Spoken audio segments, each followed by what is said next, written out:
do. Do one thing every day that scares you. Anonymous. If it's quoted to Anonymous, I think you should take credit for it. Yeah. Okay, great. Are we recording? Oh yeah, we recorded that. Oh, sorry. I'm like waiting for some cue. Excellent. no. Welcome, everyone. You're listening to the Why and the Vibe podcast. My name is Christie Walters, and I'm here joined by Jeff Bajorek. And we always have lots of fun when we do these recordings. And as you can tell, we're not always quite clear what's happening at any particular moment in time. But we don't have a red light. We need a red light. Right. I mean, there's a little blip in the corner of the screen there, but if you don't quite catch it, then you could get caught off guard. That's fun. If you're not having fun, you're not doing it right. That's right. Exactly. I mean, that's at the key, I think, of what we both do. And that I love doing what I do. And the people that work around me or work with me or, they know that I have fun. And I think that, what we do is difficult. What everybody does out there is difficult. I don't care if you're pulling a lever on an assembly line for 8 hours a day, that gets difficult after a while. Mm-hmm. And, the fun's got to be at the core of it. And I think it's important today to talk about fun, especially if you listen to the last episode of our series here, where we really talked about the importance of having a tremendous positive attitude or a tremendously positive attitude. And it rolls right into our discussion today about fear, because I hate to say it, and we just came off of Halloween a couple of days ago that, but I hate to say it, but fear can be fun. It can be. It can also be terrifying, right? Well, so how are you going to be redundant? Yes, and that's exactly the point. How are you going to approach it? And we've got a lot to talk about today, Christy. We're talking about fear. We're talking about fear as a motivator. We're talking about fear as an inhibitor. We're talking about fear of success. We're talking about fear of failure. We're talking about fear of inactivity. We're talking about fear of activity. We've got so many things to go through. I know. I'm getting ready. I know you were excited for this topic. I think I am as well. It's amazing how often with coaching clients, the topic of fear comes up. And in a lot of cases, it's helping people face their fears, so that once you name it, it kind of becomes a little less of an issue, right? So, That's so good. It's funny. I literally I was talking to someone the other day, and I said, the fear is this big scary monster in the closet until you open up the closet and you find it's Sully and Mike Wazowski. That's right. And I don't know if everybody knows now. Time, of course. Everybody knows now. I've Mike got Wazowski, right? Yes. Monsters Incorporated. That's right. Exactly. And that's a great analogy. It's a great picture to bring up, and because it does make us laugh at ourselves. And oftentimes, think of fear of public speaking, for example. And I see this all the time at NSA meetings, not so much at NSA meetings, but certainly at Toastmaster meetings, people who are terrified to walk into a Toastmasters meeting because of the thing that you are supposed to be there to help, which is they're afraid to speak in front of other people. And I'm like, you know what, you're gonna be afraid. You are just gonna be afraid until you face it head on. And the only thing you can do is stand up there in front of a room of people with open arms who have no judgment against you, and shake, have your hands shake and your voice shake, and maybe you mess up a few words, but all of a sudden, once you pass that threshold, you're there.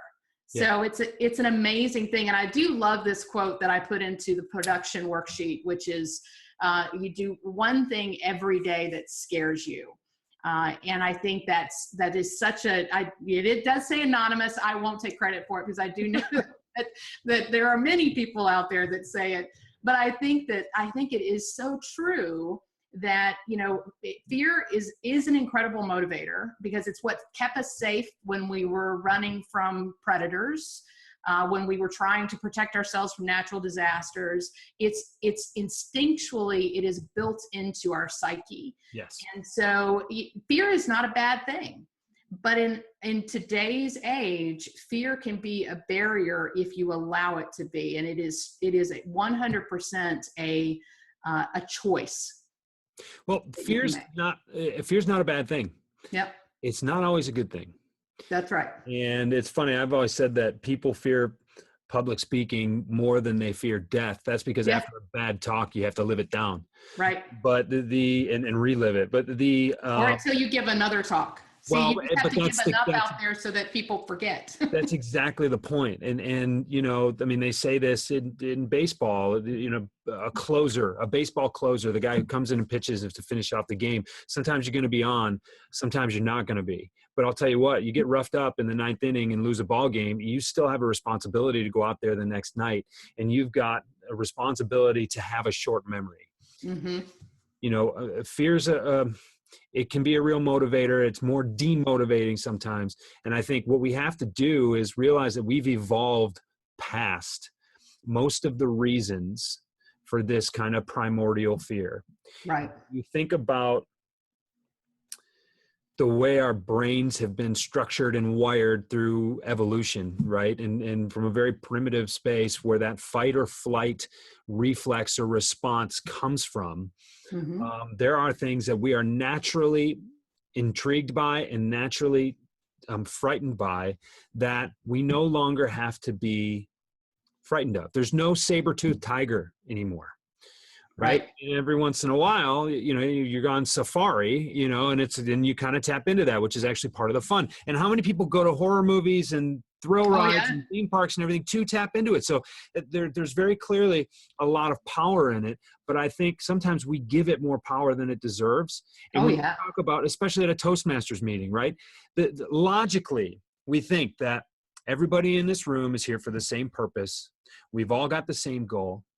We've all got a responsibility to each other to help ourselves and each other get over this fear, to perfect and practice a craft, but we're still terrified. There is no more safer environment to give that particular speech or to work on those skills. And we're still terrified. Logically, it doesn't make any sense to be that afraid. And I think that's where we have to give ourselves a little credit for evolving to the point where, one, we could recognize that, and then two, we can take a step through and work on it. Yeah, absolutely. So, you know, we identified several different types of fear when we were talking about, when we were prepping for this podcast. With some of the ones that we wrote down on paper were fear of failure or fear of non-action. And then there's also the opposite side of that, which is fear of success and fear of action. Anything that comes to mind in particular when you think about the types of fear that people seem to gravitate towards, or that you've experienced? The first thing that comes to mind is that we all get very safe and warm and cozy in our routines. And I believe that anybody's biggest competitor, I don't care what industry you work in, I don't care what company you work for, what product you sell, your biggest competitor is the status quo. And people are so resistant to change because we get in our little cocoons and our bubbles, and this is nice. I hate it, but at least it's comfortable in that I know it. And it takes a lot to step outside that, and all growth happens outside of the comfort zone.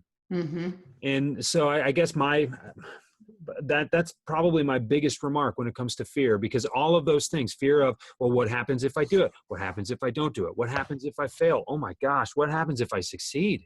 Oh yeah, right, exactly. All of that is outside of the comfort zone. And those are the conversations that I believe we need to just get to work and go through. Sure. You know, it's, well, I don't know how much this should cost, and I don't know how much I should discount, and I don't know what's going to happen if I do this. Okay, but wait a second. We're having this conversation because somewhere in your internal thinking, you thought that this project was going to be worth doing. Is it worth doing? Yes, but no. Eliminate the but. Let's go. Let's get to work. Right. Absolutely. Well, and I also find too, and perhaps the people like this gravitate to me because I am like this. I find that I have a lot of clients that have a fear of not knowing enough. And there's a, you know, I've always talked about, you know, you don't have to be a know-it-all, right? You don't have to know it all, period. I am a know-it-all. I admit it freely and here for all to hear, right?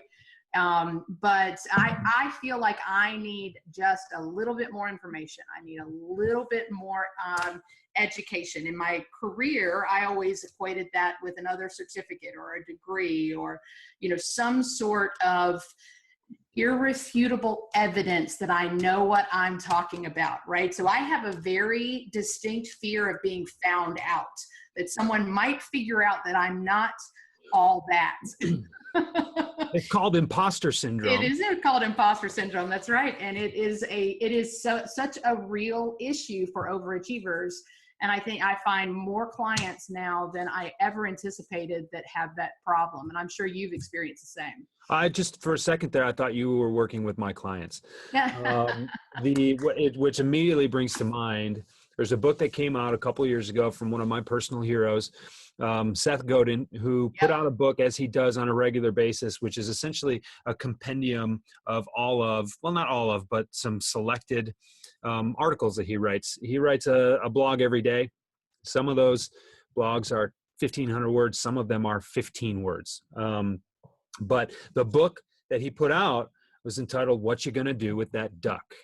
And you said, what is this all about? And then the first page, you turn to it and it says, I'm paraphrasing, but it says something to the effect of, having all of your ducks in a row is a really fine thing. But what's more important is what you're going to do next. And I think there are a lot of us in sales who we know, maybe because they listened to our podcast a couple of episodes Oh, well, there you go. that you need to be prepared. Those in the know, of course. Yes. You need to be prepared. There's no excuse for walking in unprepared. I don't care how good you are. Don't wing it. If you're going to wing it, at least wing it within the realm of what is going to be most impactful, right? That's right. So, but preparation can become a crutch. Yep. Preparation can become that thing that you always know that you don't know at all. Yeah. And so you need to keep going. But here's the thing. At some point, you got to act. Yep. At some point, you've done enough preparation and you have to stop getting ready to get ready. Yep. And you need to go. And that is the difference between confidence and belief. Yep. And it comes up with everybody I work with, Christy, and clearly it does with you. And with so much riding on the line and so many people in sales, I mean, I might be type A-ish, you know, I mean, it's you want to get it right. Right. I'm judged by my performance, and my performance is judged by these particular measures, and I'm going to get this right. And so in order to try to get it right as many times as possible, because there's so much riding on it, we forget that getting it wrong sometimes is also tremendously valuable.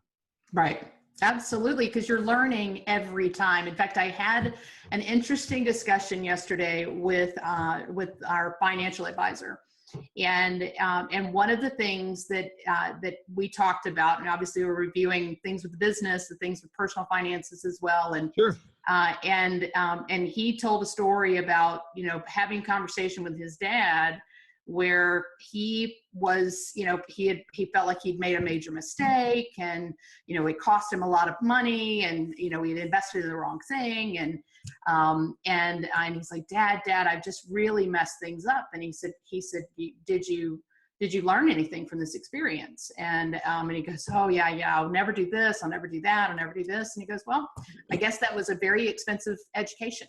So it cost you less than a degree probably. So go for it. You know, so, you know, brush yourself off, deal with it, move on.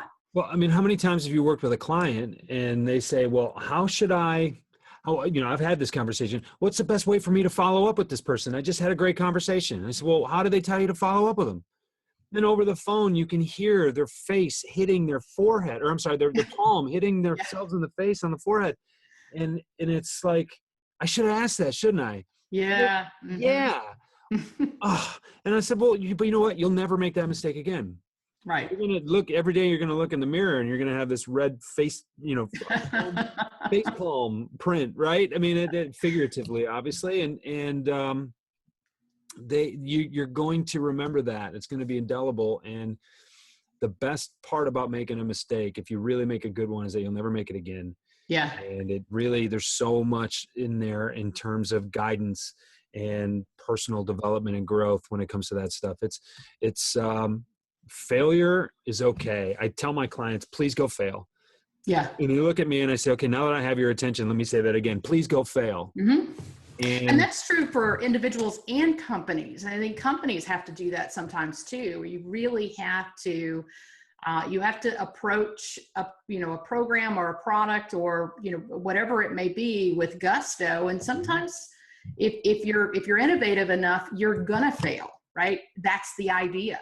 right, You're gonna get better the next time. right. So, I want to kind of turn the table a little bit, and this is a little bit off of our production notes, but I've Uh-oh. just, yeah, You know just how I a feel little about bit off of improv. our production notes, I promise. But one of the things, and my favorite quote from Moneyball, which actually had nothing to do with our data analytics discussion that we had, but the very first page of that book, they have a quote at the intro of the first chapter, and it says, the title of the chapter is "The Curse of Talent," and the quote is, "Whom the gods wish to destroy, they first call promising." And of course, in Moneyball, that is very much the story behind Billy Beane's, rise to fame as a high school player, and then, just challenges when he was in the major leagues, and just his motivation and the like. But one of the things, the reason I wanted to bring that up is I have this book called "Ego is the Enemy." Okay. And I listened to a podcast, and again, I cannot remember. I need to start documenting when I go and find these books, what podcast I was listening to when I did. It's either The Art of Charm or it might have been Seth Godin. And they were interviewing this guy by the name of Ryan Holiday. And he was a meteoric rise in his 20s. He rose to kind of head of sales and operations for a very powerful retailer that did a lot of great things. Had written 2 or 3 books before 30, and had some rather spectacular falls from grace too. Okay. So what happens a lot of times for people like you and I who have been in our careers for say 20, 25 years or so, I think you're a little younger than I am, but bear with me. Okay. But I think that what happens is that, we started off, we're overachievers by nature anyway. So in the early years of our career, we were gangbusters, right? So you're hitting all your milestones, you're just, you're cruising along, you're doing all the great things. And then you move to that next level, and all of a sudden you're not king of the hill or queen of the hill anymore, right? And that fear of, oh my God, I'll never get back there, really hits home. And the same thing happens, and I think you and I both went through this in our businesses. I went from managing fairly sizable sales and marketing teams and working for, multi-million-dollar manufacturing companies, to being a solopreneur and really kind of breaking out into a completely different avenue of what I did. It just happened to be the portion of my business that I loved the most. Everything that I've done over the years has really driven me to coach and teach. And, but that fear of, oh my God, I'm not gonna make this work is crippling. Yep. And so, I mean, I'd love your perspective just on, that fear that really comes from, I've already been there. I've done the championship run. I've had successes that, countless successes before, but now I'm afraid I'm not going to get there again. Right. I wrote about this recently. Yeah. Why does everybody know you're a freaking rock star except for you? Yeah. this is the part where we have to evolve. This is the part where we have to give ourselves credit for already having evolved. Yeah. This is the lizard brain. Steve Pressfield calls it that in The War of Art. This is just a tremendous little book. He calls the lizard, well, Seth Godin calls it the lizard brain. Steve Pressfield calls the lizard brain the resistance, and I think it's a better name for it. It's referred to as a proper name with capital. Lizard brain, croc brain. Weren't we? We talked about the croc brain. Pitch anyway. Yeah, yes. Right. All talking about the same thing, and that's that fear. That's that little gnawing in the back of your head, and the amygdala is actually in the back of your head. So there's some truth to that. This is new. I've never done it before. It's exciting because I've never done it before. But then that other part of your personality comes through and says, well, then I should be afraid of it. And rationally, we know that the buying signals are there. Rationally, we know we've succeeded at everything we've ever done. However, rationally, we think back to managers who were promoted a level and then fired 6 months later because of the Peter principle, right? Right. Yep. Being promoted to the point of your own ineptitude. That's right. Your own incompetence, right? Incompetence. Just promote me to my own level of incompetence and get me out. And people that's been done on purpose to get people out of the business before, right? And I mean, there's so many things that we can talk ourselves into because we're very intelligent people. Salespeople are very, very intelligent. You have to be. Yeah. And you can talk yourselves into and out of anything because salespeople are inherently persuasive too. Mm-hmm. So we have to keep in mind the reasons that we've arrived where we have. And, you and I talked about this just the other day. I think we both feel like we were born to do what we're doing right now. Right. Because it's that particular place where, I feel strongly about what I do and I've got the experience to back it up. You do the same. And we also have a passion for helping other people do this. But you know what that comes along with is, not everybody likes me. Yeah. I'm okay with that. Right? I'm going to go out and I'm going to make a presentation and I may have 20 people in the room and 10 may love me and 10 may hate me. You know what? I think I've got it right. Yeah. If that's the case. But at the same time, we get back to what we were just talking about a couple of minutes ago and that, I'm judged by my numbers. So if I can try to please everybody and you can't do that. And you're that fear of just kind of stepping outside. And that quote that you just, to whom the gods mean to destroy, they first call promising. I know. Isn't that powerful? Yeah. Yeah. That's kind of one of those, that's going to stick with me for a little while. I tell you, I'm really thanking you for making me go back and read that book. I was thumbs up on that one. Hey, so I want to read you another passage though. This comes from The Ego is the Enemy. And I want to tie this concept of ego to fear because I think that there's a lot of overlap here. Oh, they're inextricably linked. Especially when you're talking about salespeople, right? Yes. So this is just a very short little quote, but it says, many of us insist the main impediment to a full successful life is the outside world. In fact, the most common enemy lies within our ego. Early in our careers, it impedes learning and the cultivation of talent. With success, it blinds us to our faults and so future problems. In failure, it magnifies, this is the important one, it magnifies each blow, however ill-perceived, and makes recovery more difficult. At every stage, ego holds us back. So this might not work is terrifying.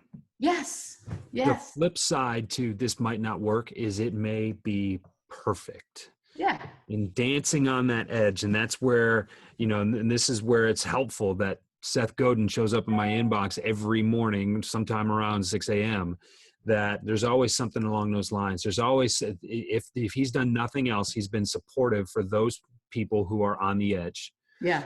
And, the closer you get to the edge, the higher your risk, the higher your reward. But if you try to please everybody, you're going to thrill nobody. Right. And we're here to thrill. Yeah. Yeah. And that is that feeling in your gut when you nailed it. Yep. That's what that's all about. And that's where we get that. And I talk about this, I write about this swagger, that feeling in your belly. My daughter loves that word. Oh, it's such a great word. There's way more to come on that, but that's the thing. You try to please everybody, and you may please a lot of people. You're never going to please them all, but you feel pretty good. But you feel pretty good. You step out there on a limb a little bit, and you knock it out of the park, and you feel amazing. Mm-hmm. And you step out on that same limb, or maybe a similar one, and you swing and miss. You don't feel great. But you know what? Yeah. When you feel bad for missing, the amplitude of that feeling is nowhere near as big as when you feel amazing. You got to fail 3 or 4 times in order to kind of, quantify that same feeling the same way it feels to absolutely knock one out of the park.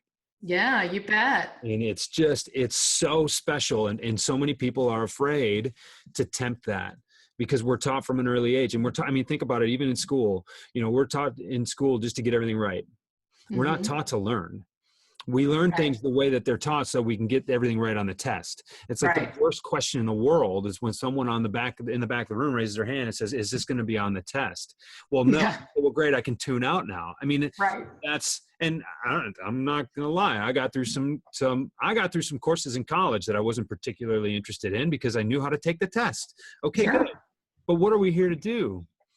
I try to teach my kids that, go and skin your knee, fall off your bike, do something. Look, if it's going to be dangerous, I'm going to tell you that's going to be dangerous, but, go get some things wrong. You think it's done this way? Okay. Have a discussion with your teacher. If you think that she asked a bad question or whatever it is, ask them, learn something. Yeah.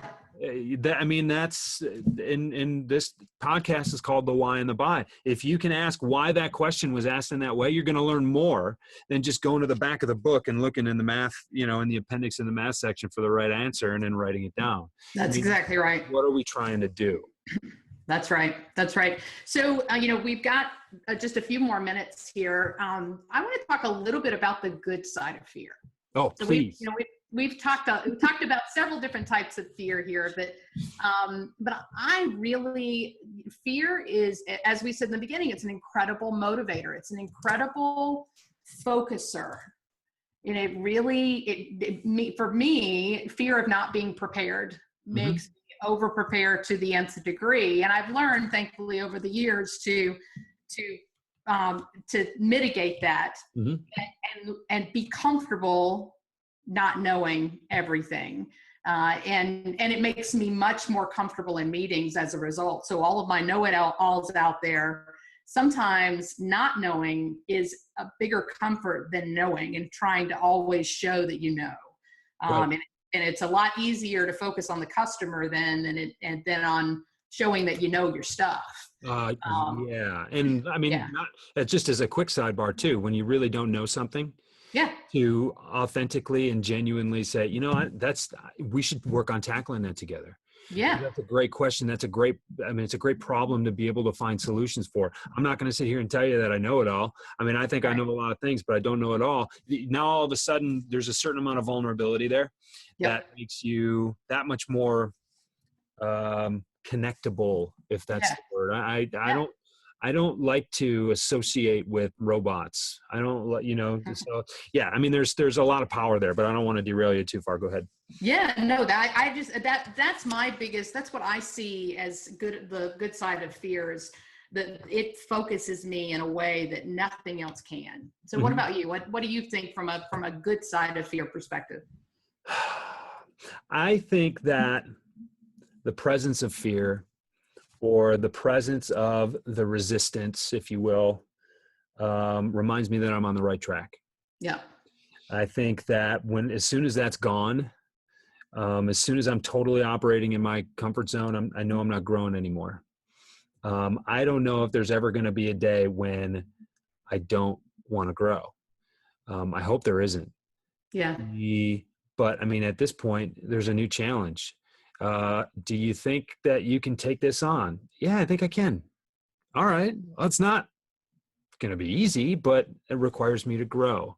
Here's this new opportunity that comes along. Wow. If I think about it logically, there's probably a way I can make it work without giving up on my priorities and my stated goals in my life, right? I mean, I'm not going to take on a project just because I can do it if it means it's at the expense of my family or what I want to do. You know, it's more important to me to be a husband and a father than it is to be a sales guy, right? So if it's not at the expense of what's at the core of my values, I'll take a hard look at it. And if it means that it's going to be hard, then I'm likely to take that on. Yeah. That the fear is kind of my indicator. And what I've noticed is that I'm afraid of a lot less. A funny thing, right? So that's how I use fear as a positive. Yeah, absolutely. Well, we're almost at 30 minutes, so I think we'll probably wrap it up from here. I think my closing statements on fear is that you have to face it. As I mentioned, I go through an exercise with my clients on a regular basis where I make them name that fear. Mm-hmm. Really, really get it down on paper, understand exactly what it is that's giving you pause, and then visualize the worst case scenario, right? So what's the worst thing that could happen and how long will that last? And all of a sudden it just like a balloon, just, deflating, right? It just does, it does the trick. So you find out that the monster in the closet is Sully. Yes. And who doesn't want to just give Sully a big hug, right? That's right. I'm with you. I think that when you think about fear, when you consider what you're really afraid of, when you name it, it's powerful. It's powerful for you to name it because it takes power away from the fear. It's powerful for you to analyze what is really going on. What is the purpose of that fear? Is this really a fear to keep me safe? And in each individual case, is safe where I want to be? Yes. I think that's a great question. It's an awesome question. Safe is the new risky. Yeah. Right. Safe is where the middle is, where everybody kind of convenes in the middle. Safe is where average lies. Right. And I'm not interested in being average. And I will be average at something for a while, so long as I know I'm getting better and leveling up, like I say, to the point where I'm no longer average. And the fear then should be of being average, not of wondering about whether or not you're going to fail. And if you can really think about why safety is where you want to be and why fear, what's at the other side of that fear? Yeah. What are you going to work through in order to get to a place where you're comfortable with it? That's right. That's right. Go ahead. The exact opposite of that exercise is visualize what the best possible outcome would be. Right. And then how permanent is that? Right. So there's a lot more we could talk about with fear. I think we're out of time at this point, but Jeff, what are we talking about next time? Or do you have an idea on what we talk about next time? I have lots of ideas. Of course. Next time. I don't know what we're going to talk about next time, but okay. I know then it will be a surprise. It's going to be a surprise to all of us. I know we're going to talk next time. I've got some ideas. Actually, we've talked about this recently too. What we're going to talk about next time is really going to be determined by which guest is going to be available. Yes. So we've got some guests lined up. We've got some people that we want to talk about. I want to talk more about fear. I want to talk more about swagger. I want to talk more about attitude. I want to talk about the benefits of being an accidental salesperson. And I want to also talk about patience. And patience is kind of a counterintuitive word when it comes to sales, because we all have targets, we all have deadlines, we all have bogeys to hit, so to speak. And I think when you start with something counterintuitive, that might be the place you should look first. Yeah. I think it's a differentiator. And if you're thinking, if when they call it heresy, that's when you might be onto something. And, but I think, as it relates to fear, I think we have to think again about why are we afraid and why do we want to be comfortable? That's it. Well, I think that's a great way to end it. Thank you, everyone, for listening to the Why and the Buy podcast. And remember, when you understand your whys, your hows and your whats become much better. So, absolutely. Jeff, thank you so much for your time, and we look forward to seeing everyone next time. Thanks, Christy. Let's do it again soon. You bet.